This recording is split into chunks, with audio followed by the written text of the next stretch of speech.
Welcome back to the French Rugby Podcast with me, Tim Groves, and ex-Scotland international and adopted Frenchman, Johnny Beattie.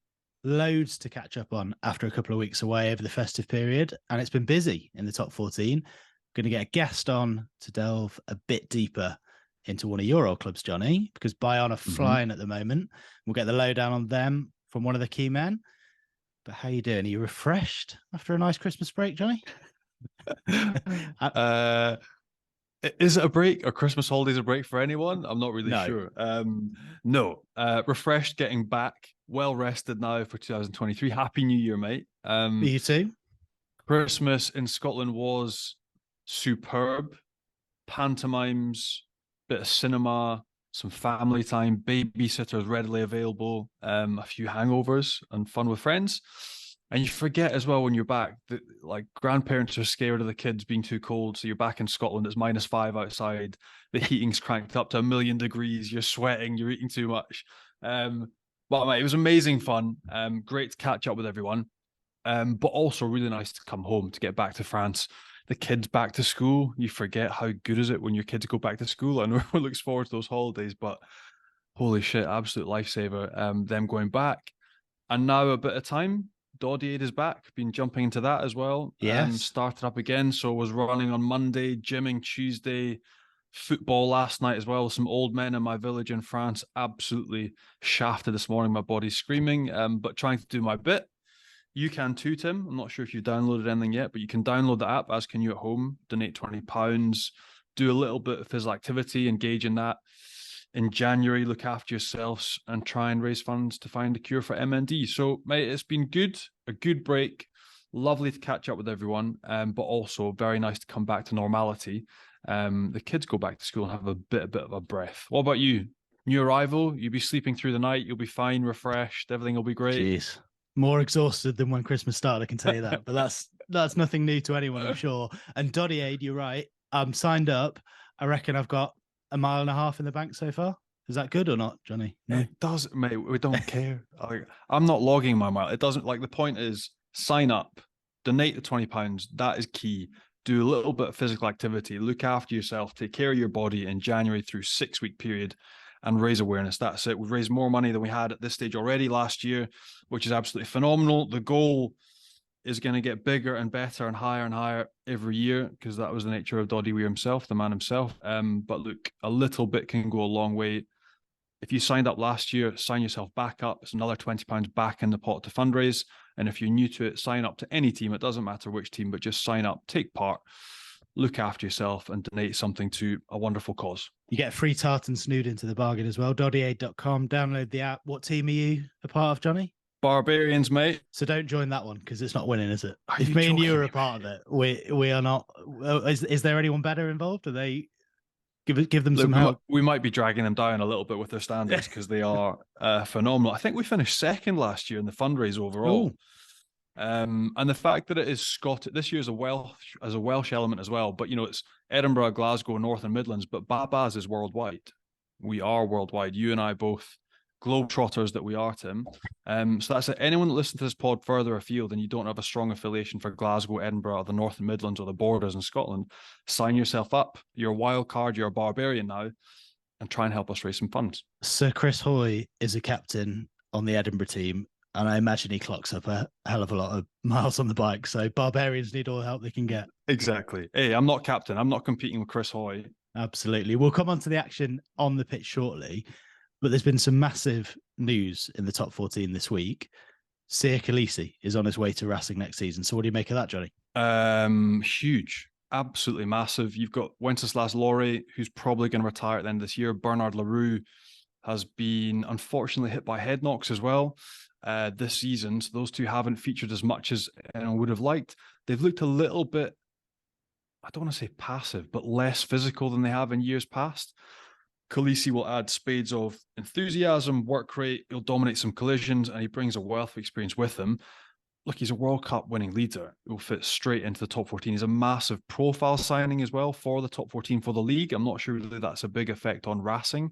But that's a huge name to bring into the competition. One of the biggest in World Rugby, a great man as well. And so I think everyone's looking forward to seeing him kick off after the World Cup in September. And we know he's a world-class player. It's a lot of money, obviously, because of the profile he brings for a back rower. He has all that experience that you mentioned. Is it arguably his leadership that is the most important bit? Because Racing, I know they're a bit behind maybe they were a couple of years ago, but they're clearly looking for that piece in the puzzle to get them over the line and win a trophy. Well, I think in pure player terms, he's probably not going to do that. Like, a flanker isn't the most influential position on a field, but in terms of having an influential person in your dressing room around your club to rub off on other people, I think it's probably the blend of the different things that you just mentioned. He'll bring that tenacity that we see, the technical bite that he brings week in, week out. But he's going to be a leader to every single kid coming through that academy. We've had Yannick Nyanga in the past, the same way Jerome Kaino was for Toulouse. He's now their coach, but experience, ability, I'd say the least important is his profile, because that won't really matter to him, but how he can affect the next generation of kids coming through that Racing Academy, rub off on them, good habits, sort of follow me mentality, as he does with the Springboks. But a huge signing to have Siya come into the top 14 and come into Racing 92. And in terms of on the pitch, do you think he'll fit in well in the top 14? I mean, he'll fit in anywhere he goes, I'm sure, but in terms of the style of play? Yeah, it's strange because you think of Racing the past couple of seasons and it's razzle-dazzle, pace, dry field. And I think in terms of pace, he's one of the fittest men in world rugby. He'll keep up with absolutely everything. He'll dominate collisions. He will keep churning. But I think the style of rugby that Racing play is about to change with Stuart Lancaster coming in, Finn Russell leaving as well. I think the brand, how they go about their business, they're obviously going to continue to try and entertain because they're battling as loads of different types of entertainment in Paris. So they have to do that, as do Stade Francais. But I think, as you said, no matter where he goes, the way he goes about his business, he'll fit in as a flanker. And again, in France, in the top 14 as a flanker as well, combative, aggressive. His work rate is off the charts, and all those things, as the way rugby is going, the ball and playtime improves in French rugby every single season, he'll be worth his weight in gold. You mentioned Stuart Lancaster there. Do you think this was a Stuart Lancaster signing? I'm sure he'll be delighted to have Siya Kolisi, but would it have been his signing, or would it be a Jackie Lorenzetti signing and then Stuart Lancaster has to sort of manage the Galacticos? I think it'll be collaborative, and I don't think it will be a Jackie Lorenzetti signing. I don't think that's the way it works. Even at the minute, I think you've got Laurent Travers, who's been there for the best part of a decade, extremely experienced. Yannick Nyanga as well plays a part in the recruitment. I think it will be collaborative. And I think Stu will have obviously had the chance to say his piece with the types of signings they'll go for. But look, I think collaboratively, they will have stuck their heads together and figured out how they can get the best possible side together. Come June, we've seen Finn Russell leaving, now heading to Bath. That would free up some money. Another 10's obviously been nice coming in, but key positions, back row, centre, they're going to have to strengthen because they're losing a few key players. But in terms of the process, I imagine it would be Nyanga, Laurent Travers, and Stu Lancaster from afar, as if he was putting together the parts of the jigsaw together. I don't think it would be a Jackie Lorenzetti special where he just parachutes people in. We will chat about who had a good festive period and who didn't in the top 14 shortly, and how things stand as we've just passed the halfway point in the season. But let's get straight into the highlights first. What was the meter moment of the week, Johnny? But it comes from a place that I don't think it's ever come from before. Breathe. Ooh. Who have been struggling massively. Jeremy Davidson obviously removed from post. And Patrice Colazo obviously been out in the wilderness for a season after leaving Toulon last year. First game in charge, comes in, fills them full of confidence, and they get a massive derby win away from home of all places at Lyon. Sort of derby game from coming in, but full of character, slightly better organised as well, passionate, brimming with belief for the first time in a very, very long time. And they pick up a big away win against Lyon. So massive for them. Well done to getting back on track, and a colossal first win for the big fella, Patrice Colazo, back in a job, and hopefully things looking a little bit brighter for Brive. There we go. That was Johnny's meter moment of the week. And Meter is the world's #1 wireless meat thermometer, recently making over 20 million cooks better with their game-changing app and completely wireless Bluetooth meat probe. You can use it on a barbecue, in the oven, or in a pan. and you can get your hands on one at meter.com. Plus, you can get 10% off any full price item. All you have to do is enter the code FrenchPod10 at checkout. That's FrenchPod10, and you'll get 10% off any full price item at meter.com. Okay, that was the best thing in French rugby this week, Johnny. If you were looking for a worst, I think it's fair to say it'd probably be Mathieu Acebes. Easy. What was he easily thinking? Oh mate, I've got no idea. I think that's potentially the culmination of the situation at Perpignan, him being captain, it not going well, being rooted to the bottom, and he's just had a massive rush of blood to the head. I mean, absolutely ludicrous. Jonathan Danty having a scuffle with another player, but being pinned down on his back. Mathieu Acebes runs through or around the ruck to essentially give him a flying headbutt on the side of the back of the head when he can't defend himself. So, look, there's been all sorts of political fallout over here as well on Twitter, and Acebes is, I don't know, forced or not, he'd come out with an apology on Twitter, excusing himself. I mean, it half looked like it'd been written by a club, type of thing you're asked to do. But, in this day and age, a public apology goes a long way when you go to the commission for your discipline up in Paris as well. But Jonathan Danty wasn't having any of it, was he? Nah, flat batted it completely. Like, you're not sorry at all. You're sorry you've been caught. There's no excuse for your actions. This is absolutely ridiculous. So again, it's petty and you don't want the stuff playing out. It should be a phone call from Mathieu to Jonathan and you sort it out yourselves. That's normally the way it works. But that's it. The way that's played out on Twitter, it just ends up in abuse for all parties, which is shocking. But in terms of the initial action and what happened, absolutely no excuse. Like, ridiculous type of thing to do in a rugby field, to run in from 15, 20 yards and do a flying headbutt on one of your opposition. Utterly crazy. Yeah, that was one of the worst things we've seen on a rugby pitch for a while. In terms of the form over the festive period, it's fair to say Clermont probably had the worst time of it, and a man has lost his job as well. Xavier Sadoni has left the club with immediate effect, sort of saying, I know he's been there for a long time, saying he felt his message has been less well received recently. So what's going on at Clermont, Johnny?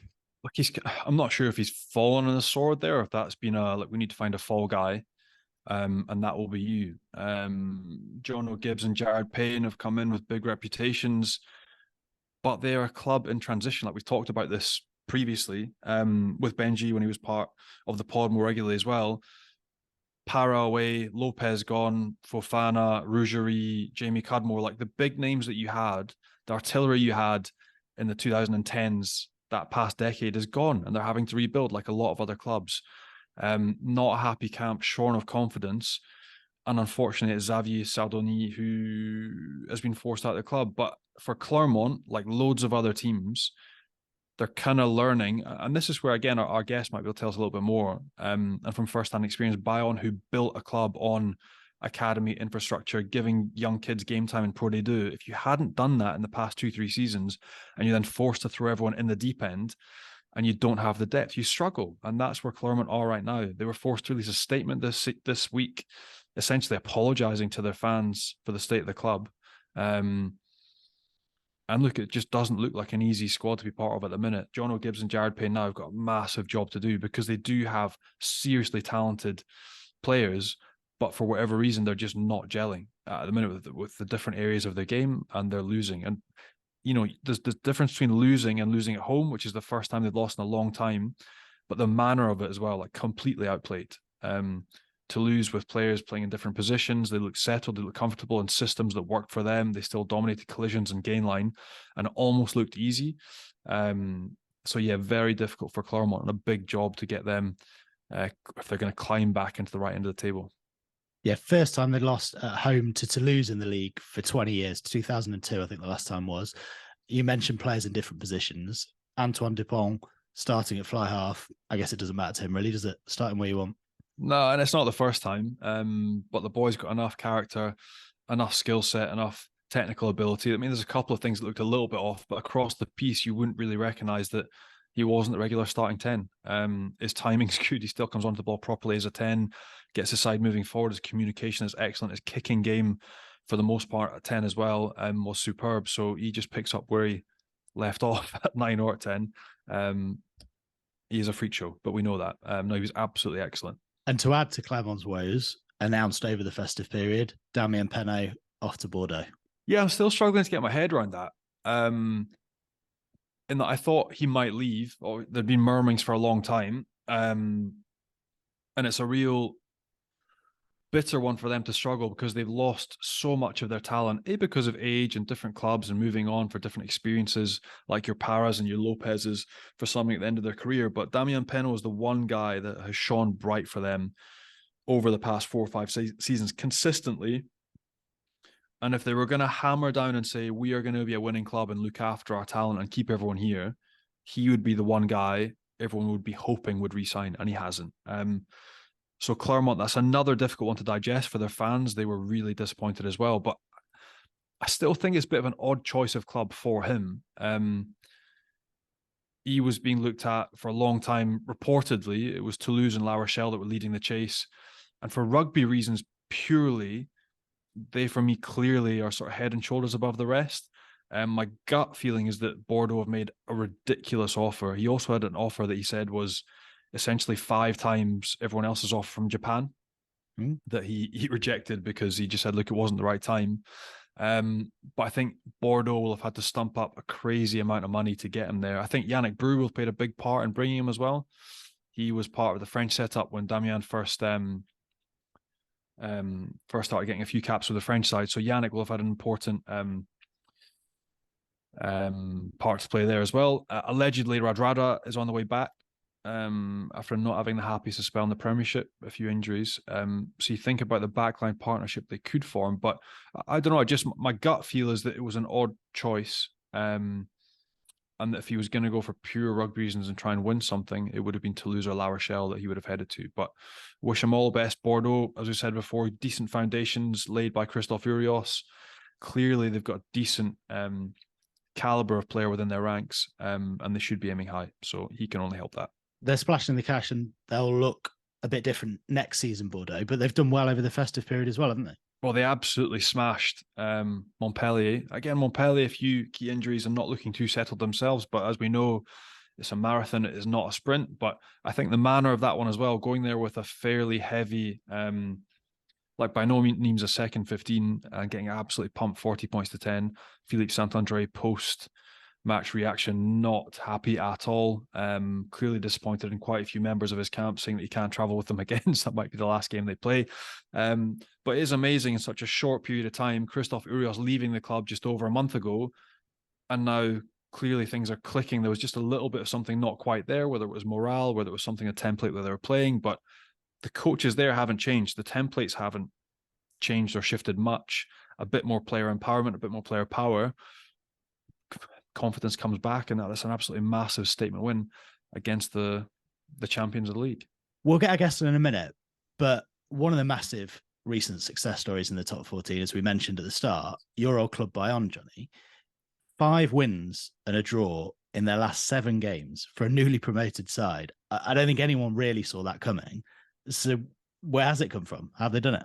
I don't think anybody saw that coming. I think everybody saw a scrap for le maintien, maintaining themselves in the top 14.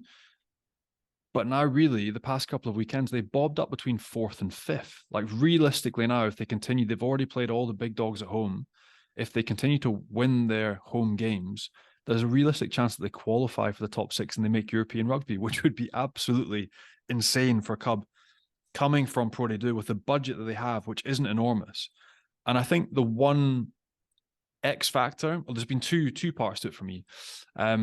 Greg Patat, who came from La Rochelle, worked there with Patrice Colazo. When he was announced as head coach, everybody said who? They had no idea. They didn't know what to expect. But what you see on field in terms of organization, both sides of the ball, determination, a difficulty to break down. So I would say he's the first factor in how they're set up to play. The second element has been Camille Lopez. It's been a long time that Bayonne have had a 10 that took the game by the scruff of the neck, dominated things.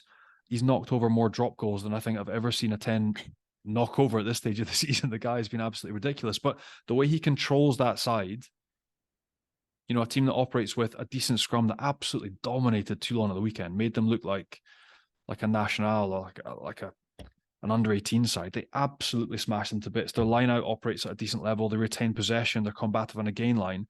But what he does is bring a bit of vision. He brings cheap points. He brings drop goals. He brings cross-field kicks to wingers, things that not necessarily every other 10 brings, because he lifts up his head and has a wonderful vision to his game. So like two elements for me, and our guest will tell us more. But Greg Patat coming in, what a job he's done in his first role as a head coach. He's been absolutely exceptional.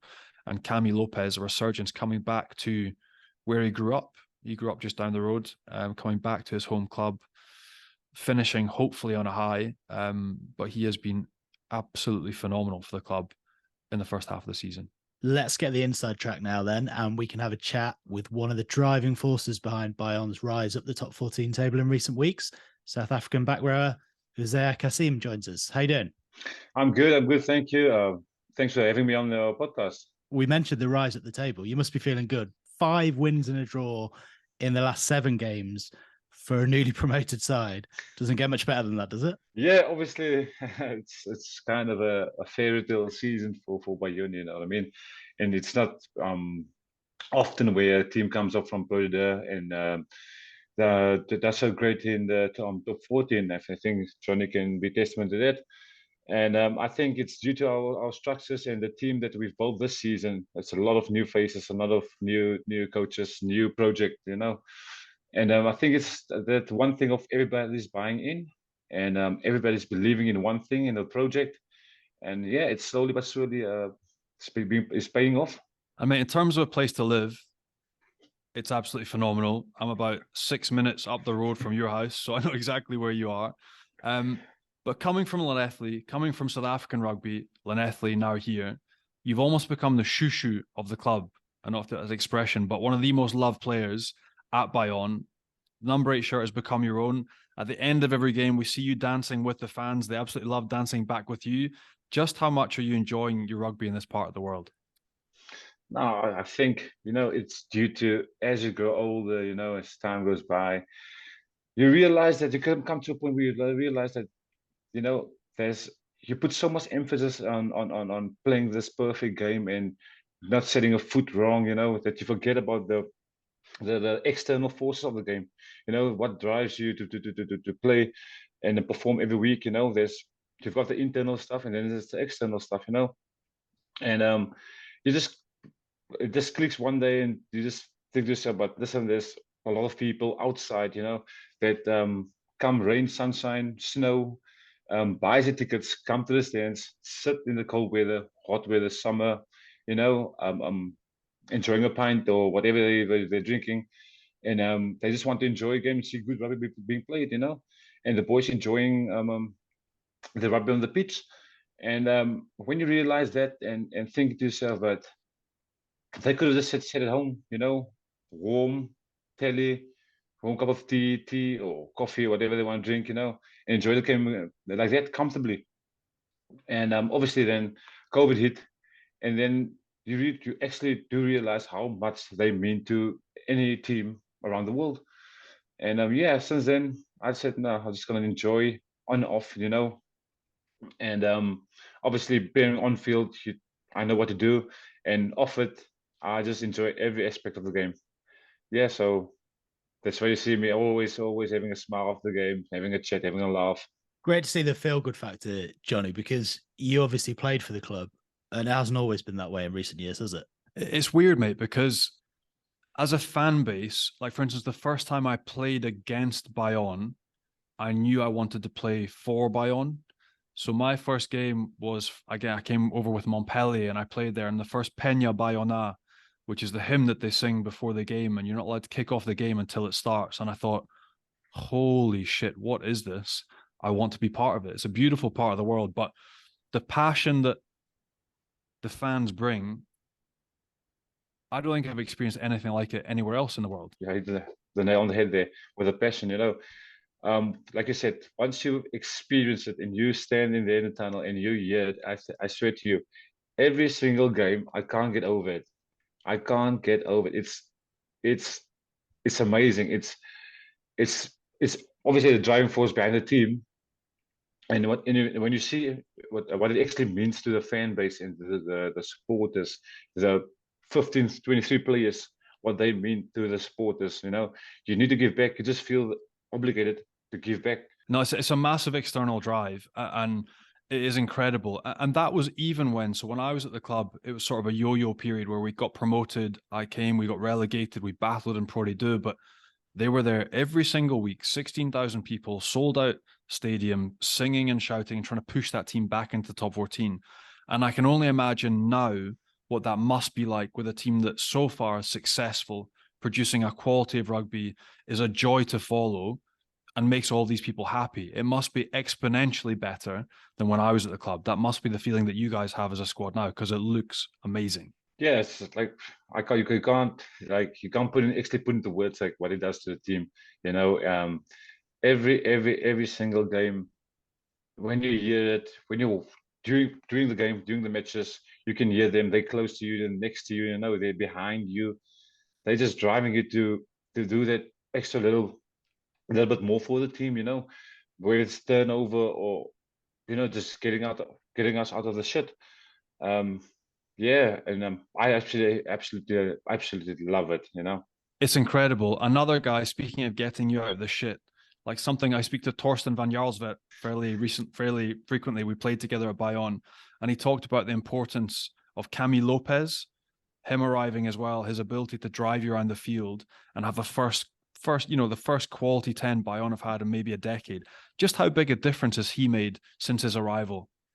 I think you can see it in his play, And I think that's, like you said, that's what Bayonne was lacking, a quality experience number 10 that can drive the team, And then you got the leaders around him, like any team does, just going about a job. Just touching on the new coaches and stuff. Obviously, when Gregory Patat took over, obviously he's still a bit inexperienced, being head, his first head job and gig, and you've got the leaders in the group. There's going to be uncertainty around amongst players, and you've called us in, Greg, and spoke to us and his ambitions and vision for the club, and we all bought in. Like I said at the beginning, we all bought in, and that's like you got your leaders that's just driving those messages through to the filters down to the younger players, And on Camille, he's just been incredibly amazing this year, driving us around the park. That's what he said. We lacked a good quality experience number 10, and I think he was just that missing piece to the puzzle. And how has Gregory Patat managed to get you all on board? Because we hear a lot about coaches and how they coach nowadays, and a lot of it is sort of empowering the players and sort of player-led environments. So does he kind of delegate quite a lot, and does he give you quite a lot of power as players? Yeah, I think he found the right balance, between dictating and delegating. You know what I mean? I think he found the great balance, because it's not he delegates a lot, but he forces a lot of stuff also. So I think there's a great balance at the moment, and yeah, he's doing great. There's a great vibe in the camp. Like I said, everybody bought in. Everybody knows the structures and what to do, when to do, and yeah, we just follow the plan that's set up for us for the week. Another guy that's just joined you is Marlon Yard, who was absolutely insane in the Premiership. He's in on a deal until the end of the season. So how's he settling in? Has he done his initiations yet? Have you shaved his head? Not yet. Hopefully we'll get a chance to do that. Yet. I'm all for it. I told him I'm all up for it. I'll probably be the first one in there, But I know Marlon's been sitting in, and I think the boys, yeah, we've taken him under our wing, showing him the ropes and stuff. But he's experienced enough, to know what to do and how to go about his job. You know what I mean? Yeah. So we're just excited to see him get on the park and do his thing. Like I said, he played against him in Clermont. They gave us a hiding in the European. So I know exactly what he can do and what he can do, So it's just about getting him onto the pitch and let him do his thing. And speaking of wingers, Johnny, there's a guy there who you played with who's doing pretty well nowadays, isn't there? La Bage, Rémi Baget, who, when he first arrived, I remember he had the nickname L'Espion, which means the spy. They were like, there's no way this guy's come and signed to play. He was basically built like this. He weighed about 50 kilos and he ran like a chicken. He was almost like the Jonny May of, we were like, there's no way. But he has been incredible. So he's recently been involved in the French national squad as well, from Pro D2, which must have been a very proud moment for the Bayonne players and for supporters. But how's Remy getting on? Because he's another one that seems time and time again, he's got a knack for scoring tries, almost like a Chris Ashton, an incredible speed, reading of the game. He doesn't look like a rugby player, but he just manages to get involved and finish things. Absolutely right. He's one of those players. You just leave him. You know what I mean? You don't put him under blanket. You don't tell him what to do. You just go out there, give him the confidence. That's the thing. Give him the confidence, to play. And like you said, he can turn any shit ball into the next thing you see, he's scoring a try, out of nothing. So he's at one of the what you call them, unorthodox players, where you actually don't know what he's going to do till he does something, and you just let him be. And we're talking quite a bit about recruitment here. It's quite difficult to ask you about this, Uzair. So I might ask Johnny. There was a year gap, but essentially he's filled your boots, hasn't he, Johnny? He's done more than fill them, mate. I got them back into the top 14. He's now winning games in the top 6 in the top 14. So he's done more than a decent job of filling my evolution. Boots. There you go. Evolution. The game doesn't stand still for anybody. When I was there, it was me and Peter Jan Poff van Lille, a Namibian number 8 as well, 8th man, who was incredible. Like, so to share game time with him was exceptional. But that it just shows how quickly the game moves on. The squads change so quickly. Now I look at the makeup of the squad. There's maybe a fifth of the guys left if I played with, and I left the club in 2020. So it just doesn't stand still. But no, the job this guy's doing now compared to how we were running around like headless chickens 2-3 seasons ago, I can say that genuinely because I genuinely love watching Bayonne play now. Like when I was there, it was a stress because we weren't as good as we should have been, and I felt like we were letting people down, and I took on massive pressure. I was captain of the club in 2018 as well for a season. But now genuinely, even with a slightly lesser budget than everyone else, it is ridiculous the product that you put out and the job you do week in, week out. So it's been a joy to follow so far this season. Like I said, I spoke to some boys the other day. I said to him, there's not one game this season, at least me, myself, I don't know about the other boys, but there's not one game this season where I felt like we were under pressure. Even when we were down, I felt like we could have won most of the away games as well. We were in front by the 60th minute or 50th minute, 60th minute. We just couldn't pull it through. And just down to our own discipline, you know what I mean? And that's the testament to what we're putting in through the week, and the coaches and what they're giving us and what they're trying to get over. And the belief in the squad, like I said in the beginning, like we don't feel under pressure. Even when we played Toulon last week, 13-0 down, we never felt under pressure. You've got the crowd behind us, and we know for a fact we believe in our attacking game. We believe in our defense, we know we can get ourselves out of shit somehow or another, whether it's a defensive line out that needs to be taken care of, make a steal there or something, or a turnover here, or where there's defense, yes, like I said, the structure's in place, the system is in place, everybody's following the system. Yeah, we do fuck up sometimes, but at least we're pulling it through. Johnny mentioned there, things move on very quickly. If you keep winning games like this, there'll be a statue of you outside the ground. You'll be winning the top 14 at the end of the season, but we won't go there just yet. I want to know, to make Johnny feel better, because, we all feel old nowadays. You've got a few years left in you, a good few years left in you playing yet. Are there still any photos of that Predator winning side around? Is there the photo of Johnny's face when he was skipper at the club or not? No, it is there. That is there. I think it's in the museum. It's in the toilet. It's in the toilet. That's where it is. No, it's been good. No, honestly, we're just loving it. I think I said I had an interview at the beginning of the season. Nobody gave Cast a chance last year. Nobody, and they ended up in the final. I think they won in a way quarterfinal or playoff, in a way semi-final, I think as well, and they played in the final. I'm gonna leave it there. let's go for it. It's bold. I like it. And that's the thing, Johnny. Like most people for a promoted side, I was going to ask you, is there at the start of the season, most promoted sides from Pro D2 would say we just want to stay in the top 14. Oh, For you guys, did you sit there at the start of the season? You mentioned you feel like you've been in every game. You've had chances to win every game, even when it's away. Did you sit there and think, no, we're not just there to stay up. We think we can do something? Straight up from the back of it. I think my first interview coming back in the off season, I said it, like I mentioned before, I said it. Nobody gave Cast a chance last year. I'm here to win games. I want to play the players. I want to win this thing. You know, Cast did last year. Why can't we do it? You know, and yeah, so far so good. well, I think what makes it even more impressive is the budget.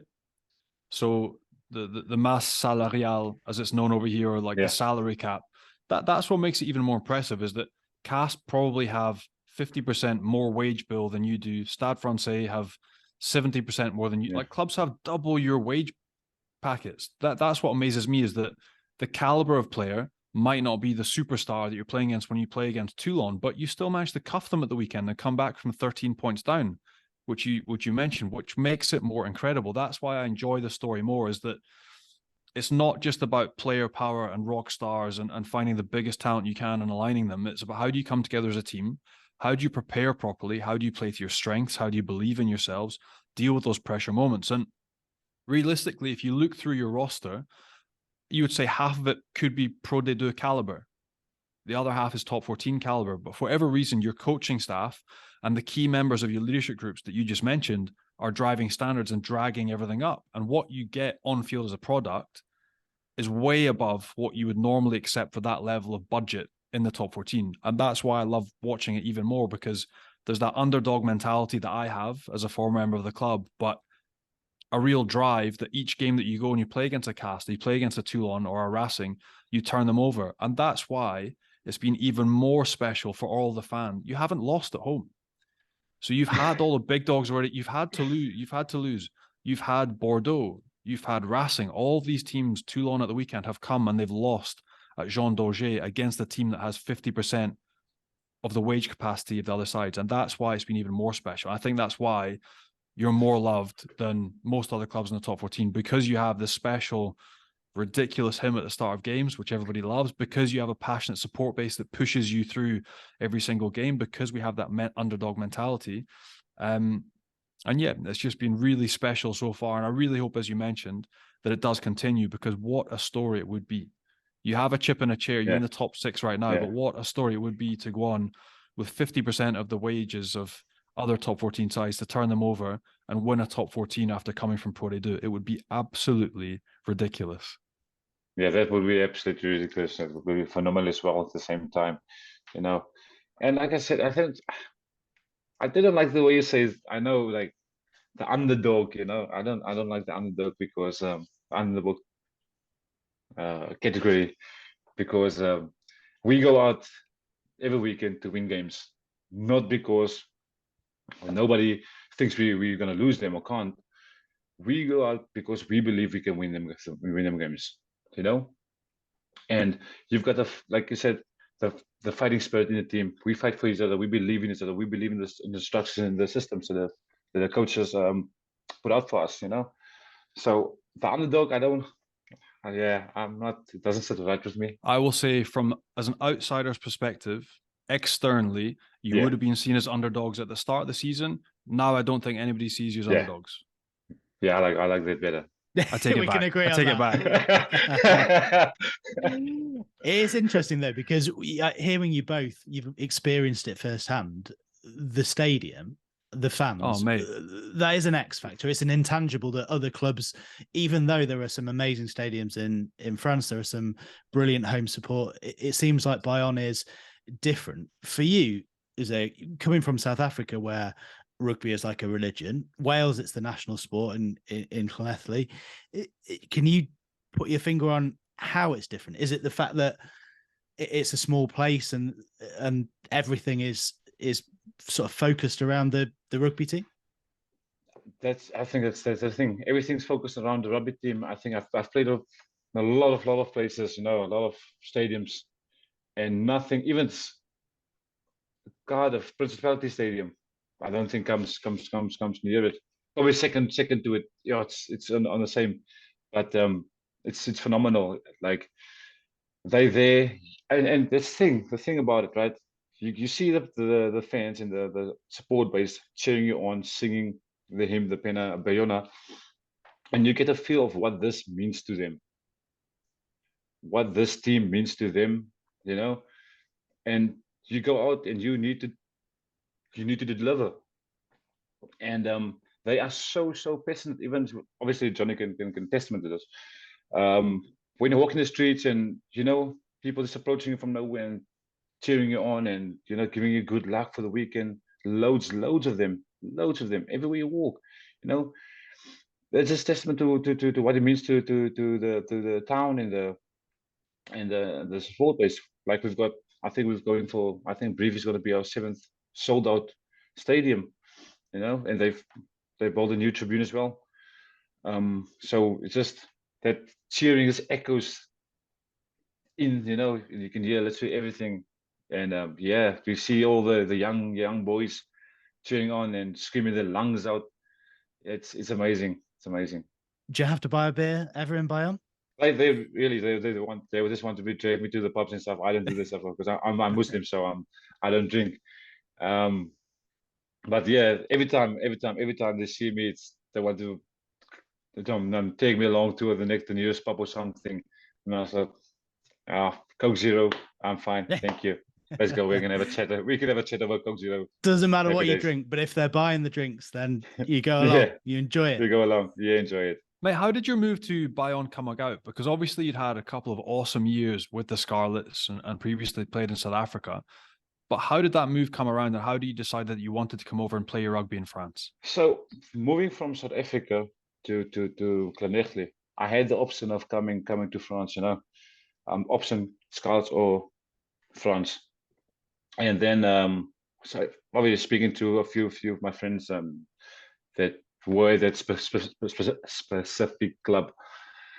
There weren't great conversations, so I said, okay, I'm gonna go to Wales, and that's when Scarlets just came off I think two great years. They were the one that Pro 12. Yep. They played in the semi-final of the Champions Cup. So I think, okay, that's gonna be moved. That's why I moved to the Scarlets.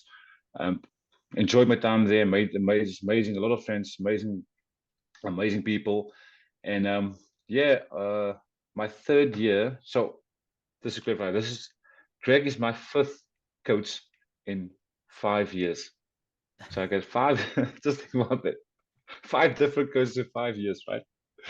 So I had Wayne Pivak, Bedmore, Glenn Delaney. Obviously with Wayne was good. Brad had a phenomenal season underneath Brad.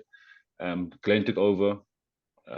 They said they're not going to resign me, and that's where Yanni came in, because we played against the Scarlets against Bayonne in the European Challenge Cup, and he called me and they told me, listen here, we most likely going to go. He doesn't know yet, but there's a chance that we're going to get demoted to put it there. He sees me part of his plan to because he want to, if he gets demoted, he wants to be promoted straight away. I will fit him perfectly in his plan. Would I consider coming over to France? And obviously I was like, language barrier, you know what I mean? And I said to him, okay, let's do it. I basically said, I spoke to Mumsy and I agreed. Said, listen, let's go on a new adventure.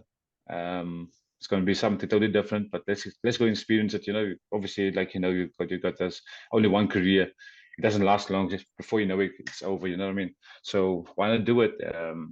The boys are still young, so I said, okay, let's do it, and that's how we went about it.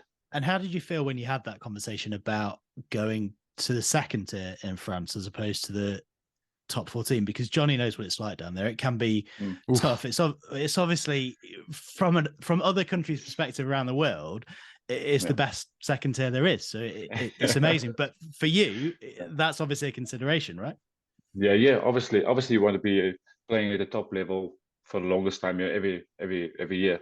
And when I saw them get demoted when they came down to the Pro Leader, I had a chat with Mumsy, and I said, I told them, listen, maybe this is needed for me, maybe this is needed. Maybe I need to go, and I just felt in my heart I needed to do it. I don't know why I felt I needed to do it. I felt I needed to be a part of it. And as you explained the area and the history and of the town, the club, you know what I mean?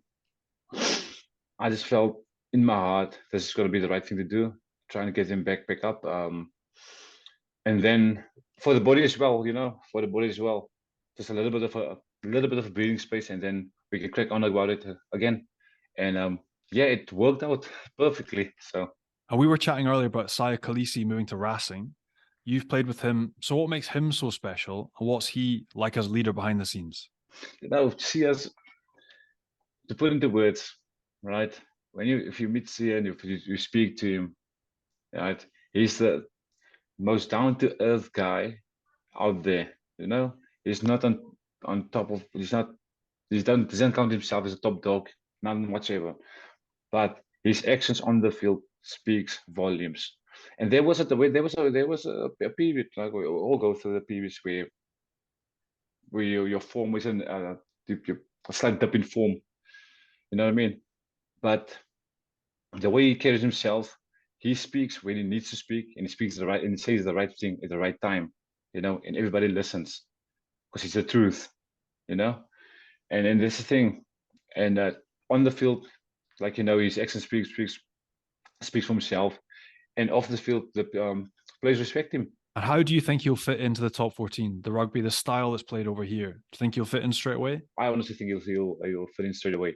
I think he's just that type of person that, looking at his background, you know what I mean, and where he comes from, and his whole storyline, he's got that adaptable mentality, and he knows how to adapt and how to blend in. It's same as myself. To go back and to our story, we know how to adapt and blend in. So I think he's going to do great. And one of the most interesting bits of Siya's statement when he was talking about the decision to move to Racing was that he wants to spend more time with his family. So you're there, you're in France. Will he get that? And do you think it's a bit of an issue at the moment with South African teams in the URC, and then obviously lots of international rugby as well? For those Springboks, they are away a lot, aren't they? Yeah, they are a lot. Probably 7, 8 months of the year from the families. You know what I mean? They are away a lot, especially when you're in South Africa. But here, the only support system is your family. Then you play your away games, you come back, you're at home. There's nobody wants you to pull your left arm to the north or your right leg to the south. Nobody wants a piece of you. So yeah, I think he's going to be definitely he's going to spend more time with his family. Yeah, definitely. And from having made that move, I know you went to Wales in between, but moving from South Africa, you're now in France. If you had one bit of advice to give to Siya on moving to France, what would it be? Enjoy it. No, that's the thing. That's my first thing. That's the thing that I said as well. I'm just enjoying it. I'm adaptable. Obviously you've got that language barrier, right? But if you look into it too much, you're not going to make it an enjoyable time for yourself. You know what I mean? I think we, as a human race, we know how to communicate, without using language. It's been shown since the beginning of time, And so just enjoy it. Honestly, just enjoy it. It's a great place to be. It's a beautiful country. Lots to see. Enjoy it. I think that's the thing, isn't it, Johnny? I mean, I'm sure he will, but it's about embracing it. When we speak to people who've moved to France and made a success of it, it's about fully embracing it, not expecting everything to be the same. You might not get things delivered the next day, as we find out. There might be a bit of a delay in various things. That's embrace it. That's the first thing. Like, obviously, my mom's got frustrated with the admin and administration part of things this side, right? Because obviously she wants things, wife, they want things done like this, and I'm just floating about, enjoying it, sightseeing, and I'm listening to the people talking, and yeah, I just enjoy it. There you go. Relax here. That's the advice. Yeah. Mate, I couldn't agree more. That is exactly my mantra. And my wife goes absolutely ballistic all the time. I think all wives are kind of the same. Mate, you left, and obviously you had 8 Springbok caps before you came over to Europe. So looking back now, any regrets about not pushing further on with a test career? Or are you delighted with the roles that you've picked up, the clubs that you've been at, the experiences you've had? Would you ever think about moving back to the URC to put yourself back in a Springbok fame? Obviously, Siya's going to be in the same boat, and he's going to have to give up potentially his captaincy when he leaves and leave that jersey. So how do you think he'll be feeling about that too? No, I'm absolutely delighted where I am now, especially if you look at if you know my story and how I came about the professional game. I'm absolutely delighted. I'm grateful for what I've achieved up until this far. And yeah, I've got absolutely no regrets. Like I've done Springbok. I became a Springbok, late after, I think, a year or two in the Super Rugby. I was 27 or 26, I think, when I made my debut. And I really enjoyed the experience, every single bit of the experience, And I was 28 when I left. South Africa, and it wasn't hard. It really wasn't hard, I've achieved what I wanted to achieve within South African rugby, and I was just ready for a new adventure. And yeah, I loved every bit of it in Wales. Yeah, and coming to France, obviously, I love every bit of it as well. So yeah, no regrets. And you're obviously loving life in Bayonne at the moment. It's tricky to say, I'm sure, because you'd need to see what offers are on the table. But with your next contract, do you think you would look at going back to South Africa to finish your career there? Would you fancy, I don't know, taking in Japan or the Premiership, or is it just about what offers are on the table at the time? Or do you want to stay in France? No, I want to finish here. I would love to finish that. I would love to finish with Bayonne, leave it in a great place. Hopefully, in the next coming years, either win the championship or pushing hard for it. So that's my vision, my goal for the next few years. I don't want to leave before I reach that goal. Well, fingers crossed they'll be listening. There'll be a little contract extension in the post box over the next few weeks. Thanks so much for coming on. It's great to hear your passion for the area and the confidence as well. So good luck for the rest of the season. And like you said earlier, why not? See you in the playoffs. Yeah, thank you. Thanks for having me. Yeah, hopefully we can see, which will be a different podcast at the end of the season. Oh, that'll be a great one. There you go. We'll have you back on with a Coke Zero and a beer somewhere in a bar in Bayonne. Yeah, would love it. Cheers, Magic. Thanks a lot for joining us, mate. Thank you.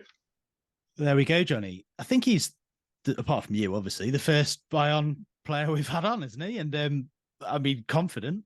Confident, but then with foundation, it would be, misplaced confidence if they weren't playing well and weren't working their way through their games, but they are. And that's why they've been so enjoyable to watch. I love listening to them talk about the atmosphere as well at the stadium, something that I absolutely miss. I love taking my son down to watch games because it's weird. The other club will remain nameless, but I went to another game back when I was in the UK, and just the sort of difference in atmosphere.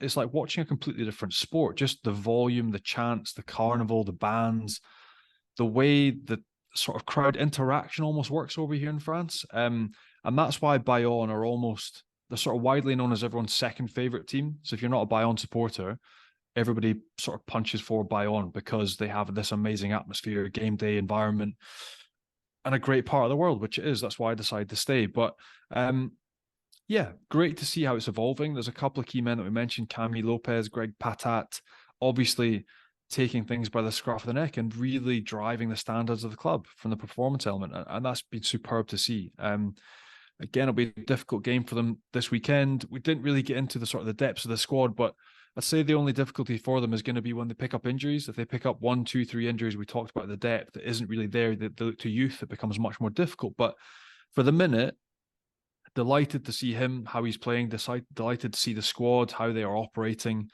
They're churning out wins. It looks like an amazing game day. It's some environment to be part of. And it's a club that sort of deserves to be at the top table of French rugby, but it hasn't been for 10, 15, 20 years. So just delighted for him and great to have him on. And that nameless club that you visited aren't on their own, Johnny. There is a theme around rugby of kind of atmosphere, fans not going to the stadium, what it's like on match day. But it's hard, isn't it? You can't artificially recreate an atmosphere like Bayonne. It's happened over history, hasn't it? And I know they've done things right over the years, but you can't just do that in X place, really, can you? Well, I mean, there's factors. It's a rugby hotbed, so every single village down here plays rugby. They all have a team. Camille Lopez has come back here because his village was attached to Bayonne. Arthur Achuria is coming back here because his village was attached to the Bayonne. That's the draw these guys have. So the pool for home is phenomenal. Like there's things around the culture and the history, even the stadium. So Bayonne's a town of 35,000 people, not big, but you can throw a stone from the center of the town where all the bars and restaurants are, and you can hit the stadium. So you can combine the two and have an outstanding night out and rugby, and it's all entertainment, and it's there. Historically, they've been a club that has been turning for over 100 years. They have a history and a song sheet and hymns and things that are sung and woven into the fabric of the club and the culture. And those things are exceptional. So you can't artificially create, you don't want an NFL rugby overnight. It's not what we're looking for. We're not looking for cheerleaders and different stuff and fireworks, but they have a credibility and authenticity that make them so lovable. It was such an enjoyable club to play for because they have that X factor or wow that you don't get in many other rugby clubs. So there's no point trying to replicate it. But even if you could take 5 or 10% of that stardust and sprinkle it on different clubs, it would make the game day environment better. It'd make it more enjoyable. It would bring more people into the gates and would boost coffers ultimately. That's what we're looking for. But it's one hell of a club. It really, really is. And we are in danger of getting carried away. We're talking a lot about Bayonne. They're riding a crest of a wave. Who knows what the rest of the season will hold. You lose one at home all of a sudden, and then you're further down the table, and we look a bit daft saying they might make the playoffs. But clearly there is a confidence there. There's a belief within themselves. Things are going very well. And as you said earlier on, that X factor, that intangible of the stadium, of the match day, of the atmosphere means that if they do go on to continue to win every home game and pick up the odd point away from home, they might sneak in or do more than sneak into the top 6. Well, what we've already seen is it's an incredibly hard place to go because of that environment. It's almost a hostility if you're coming in. It's incredibly hard as an away team. They've already knocked over all of the big dogs at home. So they've won their really difficult home games. Now you think if they can just keep everybody that's key fit, they could be there or thereabouts, position 6, 7, 8 come the end of the season. And again, it's ifs and buts. You never know, but stranger things have happened. They've picked up the key points in the first half of the season. Now they need to manage everybody, keep everybody fit, and keep winning those home games. And if they can go on a serious run in the second half of the season, you never know. I mean, you come up against teams like Toulouse or La Rochelle where the caliber and the quality in a neutral venue, or you go to the Stade de France in a final, they could get blown away. But the fact is they're there, and it's possible that they could be there or thereabouts come the end of the season because they've had an extraordinary first 6 months to their year. And we've been talking about teams who have had a good festive period or a really decent recent spell in a completely different mold to Bayonne. Stade Francais have had an amazing time of it. They won the Paris Derby 48-10 away at Racing, and then beat Pau 37-3 at home, second in the table. And they're doing that, we've mentioned it a few times earlier on in the season, after the situation with Gonzalo Quesada leaving at the end of the season. So how surprising is it what they're doing at the moment? So surprising in that they had a real lull at the start of last season and it wasn't looking too good. But then there are strange things in the professional sporting environment when it comes to pressure, shackles being off, people now saying, well, I'm here for years, so I can say what I want to say, I can be more clear and direct. But Gonzalo has an impeccable reputation in the rugby fraternity over here as a bloke and as a coach, really widely respected. And maybe that's it. He said, look, boys, we've got nothing to lose. But they absolutely humiliated Racing And I mean, that was nearly 50 points in La Défense Arena. That was absolutely a humiliation for Racing. And they just keep on building. Again, no real superstars in that. I'm not sure if it's a factor either, but it seems like there aren't any massive names in that team. An emphasis on youth. Delbuy, Leo Barré, Etienne on the wing. You've got Para coming in, is doing a real job from Clermont. Mika Evaldi come up from Lyon. So you've got this real spine of a side, French, young and experienced, but all hungry to go on and do something. And there's something to be said for being, for want of another word, shat on from a great height and being fired and then going out with a point to prove as a squad and really delivering. And that's exactly what they've done. They absolutely smashed Po, brutalized Racing in their derby. And look, they're another one that at the start of the season I thought wouldn't be at the races, but what they're producing, their form at the minute, is spectacular. And you gave them the meter moment of the week earlier on. Breathe. We spoke about how ambitious they are and what they're looking to do moving forwards. Obviously, Patrice Collazo has come in just before Christmas. Yep. It's more than just him coming in, I'm guessing. But how has he had that effect, or how have they managed to turn things around so quickly? Well, the actual game plan was handed to their assistants, so a lot of responsibility for 3, 4, 5 weeks was with Arno Mella and the assistants. But again, I'm not sure if it's just simple tweaking, is that they won't dramatically throw everything out. They had a foundation of decent talent and decent players. But, you know, things can change so quickly, especially in France in the top 14 when it comes to confidence. And you look at Collazo when he comes in, man with a big reputation, passion, simple game plans, and abrasive rugby. And you end up winning away to Lyon in a derby. I mean, absolutely ridiculous. The start they've had with him is just phenomenal. Also, you just hope now they go on to be competitive for the rest of the season. They can claw their way back up the table slightly, but you just want to get away from that relegation zone, or at least, and this is another factor that a lot of teams don't really go for. If you're going to finish the season, but you're going to finish 13th, and you're going to face that relegation game to go down to Bordeaux, you want to finish playing well and in confidence. And that's the difference. I think Jeremy Davison was removed because they looked forlorn, they looked downbeat, they'd almost down tools. Whereas now, if you have a resurgence with Patrice Collazo, even if you finish 13th, but you're playing good rugby, you're winning games, and you're full of confidence, it makes that a session match, as it's known over here, much more palatable. So you think that you've got to keep on working, keep building, try and nick over a few big wins, and you never know, maybe get out of that 13th spot and out of the red zone. Thanks, Johnny. A big thanks to Uzair Cassiem for joining us and filling us in on all things Bayonne as well. Thanks to all you guys for listening. Make sure you hit subscribe, leave us a nice review if you can. Check us out on Rugby Pass and on YouTube, and we'll be back with another episode next week. Au revoir, Johnny. Cheers, Tim.